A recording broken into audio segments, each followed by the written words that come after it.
Hi, and welcome to And So Much More. I am here with Rebecca Rose, who is one of our lactation quality consultants at Virginia Baptist Hospital, working with our mothers in the mother-baby unit.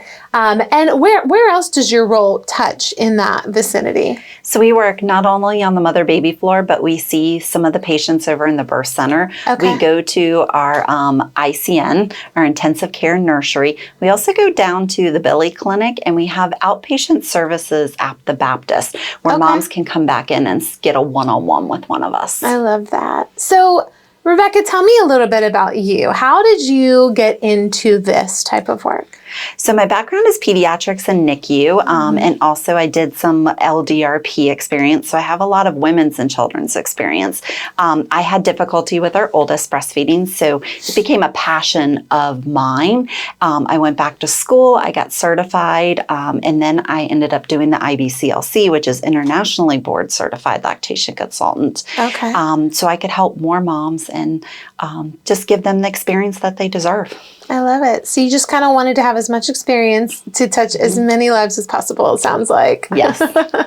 Well, I'm so thankful you did, because even as we were preparing to have this conversation, I learned so much about the many things that Centra offers, but also how intentional this work is. So first, it's National Breastfeeding Awareness Month.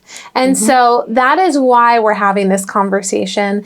And you know, it's so interesting, because I think the average person, especially those who don't have a direct experience with breastfeeding, they just kind of think like, well, that's just something you do. Like, you just do it. So why is this so important? Why would you say that the awareness surrounding breastfeeding is so important? Because there's a stigma around it, and people have their own beliefs on, is it the right thing to do or is it not? And bringing awareness to it gives moms the support they need, the understanding that they need, and it creates a culture and an environment where women can meet their goals. So do you think that, in your experience, the women who come in are really, like, they're ready, they know what they need to know, or do you think there's a bit of an awareness gap there? There is a combination. There is an awareness gap with some moms. Prenatal education is huge. Yeah. Our prenatal doctors out in the community try to educate moms on many different things throughout the pregnancy, and breastfeeding is one of them. Feeding choice is always supported, but we want to make sure the moms make an informed decision on what is the best plan for them. So the education piece out in the community is huge. Yeah. We like to make sure that moms are aware of support groups. Moms are aware of community resources that they might have. So that way, when they come in the hospital, they have the knowledge prior to coming in. But when they come in, they now have this tiny body with big emotions, and it's a whole different experience. And a lot of us need help navigating that new experience. Yeah.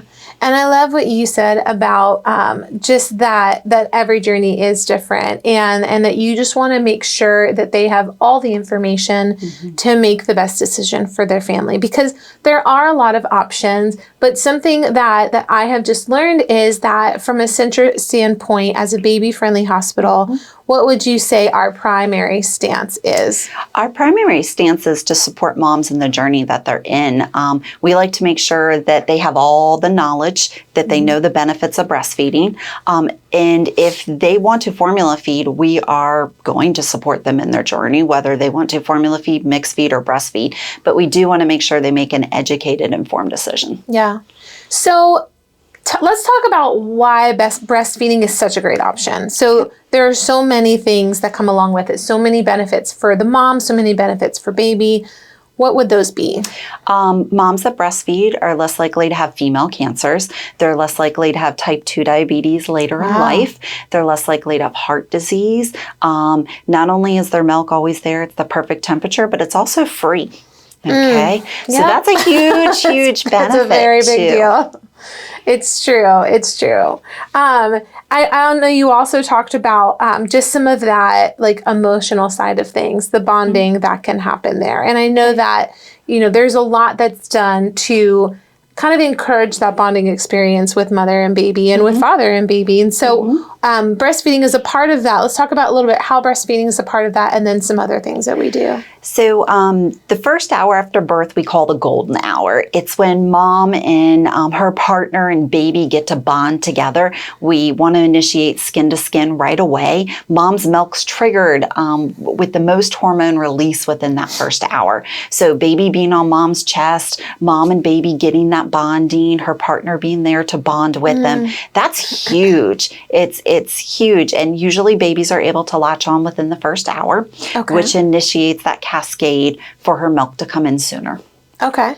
So you were sharing how there are some recommendations for breastfeeding. And I know, like you said, every journey is different, but what are those recommendations that Centra follows? Okay, so the World Health Organization recommends, and so does the CDC, the Academy of Breastfeeding Medicine, and the Academy of Pediatrics, that you exclusively breastfeed for the first 6 months. After 6 months is where you would start complementary food, and they recommend that you breastfeed for 2 years.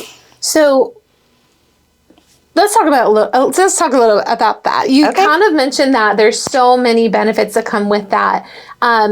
Do you get those benefits in the first 6 months? Is that where things kind of stick? Or like, what is the benefit of going longer? I know a lot of moms really choose to go as long as they possibly can. Recommendation of 6 months. What are the benefits for longer, shorter, all of the above? You get... Babies are less likely to have eczema, asthma, and allergy. They're less likely to have type 1 and type 2 diabetes throughout their life. They're less likely to have childhood cancers, too. Wow. So all mom's immunity that's in her system is given to baby via the milk. We call it passive immunity. So it's not a long-term immunity. It is a passive. So anytime the family is exposed to an illness or a sickness, mom's milk has these antibodies in it that are going to fight any type of sickness in baby's system. So it's a cool benefit for that child to have. So kids are less sick, which that's huge. That is huge. And it's so cool when you think about that. This built-in protection that surrounds you and your baby while you're going through this experience. It's just a beautiful thing.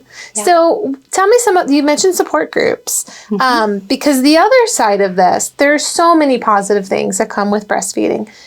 It's hard to do for some. I don't want to say that for everyone. It was very difficult for me, but the support that I know I received was one of the things that really helped me stick with it for as long as possible. So what does that support for mom look like? Okay, so at the hospital, we have well-trained staff. Every staff member has very thorough training on being able to help meet mom's goals and be able to assist her while she's in the hospital.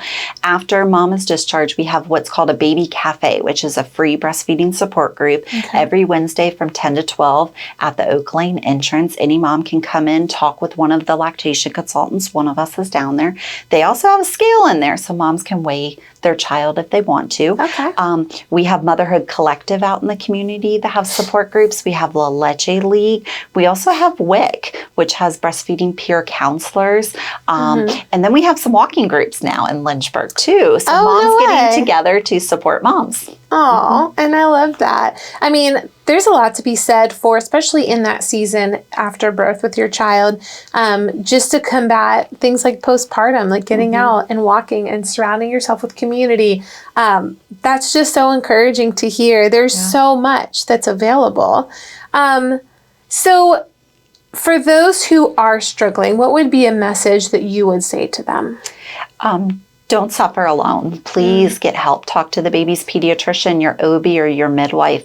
I would get a one-on-one with a lactation consultant, whether you come back to the hospital and do it with us at the pediatric specialty clinic, or you see one of the lactation consultants out in the community. Please seek out help because your journey with your baby matters. You matter. And mom should not be in pain. Yes. What, just for like a quick reference, and we'll put this into the description as well, but you did mention services. Can you relist some of the things, or if there is like a comprehensive list, what does Centra offer? How do you get involved? Where do these moms begin? Okay, so the pediatrician, the OB, or the midwife can write a referral to come back into Centra, the pediatric specialty clinic. It's on the second floor. Any mom that has that referral can do a one-on-one with the lactation consultant. They can bring their significant other, they can have their partner, they can have their baby with them, or babies in the case of multiples. And we do a thorough one-on-one feeding, and we give them resources they need. Some moms will do this if they're having feeding difficulties. Some moms will do this because of pain or damage or problems that they're having. Other moms do it because baby's having slow weight gain, or maybe baby has a cardiac issue and is tuckering out, a preterm baby that has low stamina that quits on feedings early, or a mom returning to work that can't figure out her breast pump. There's lots of different reasons, but we're here for the community in whatever situation that they feel like they need us in. Okay. Well, thank you. Is there anything we didn't touch on? I know that was a lot of information in a short amount of time, but is there anything that we didn't touch on that you wanted to circle back to? I think the fact that we are a baby-friendly designated site, hospital, and we support moms in their journey that they're doing, whether they are deciding to come into the hospital and they've had no education, or whether they're coming into the hospital with a huge or vast amount of education. We like to support them where they're at when they're coming in and making sure that they get the care that they deserve. Yeah. So we're going to meet you where you are. And I do believe that Virginia Baptist is known for a safe and a welcoming space to come and have your baby. And I think that is something I do want to communicate, that it's a very special thing to be able to send people somewhere and feel really good about where you're sending them.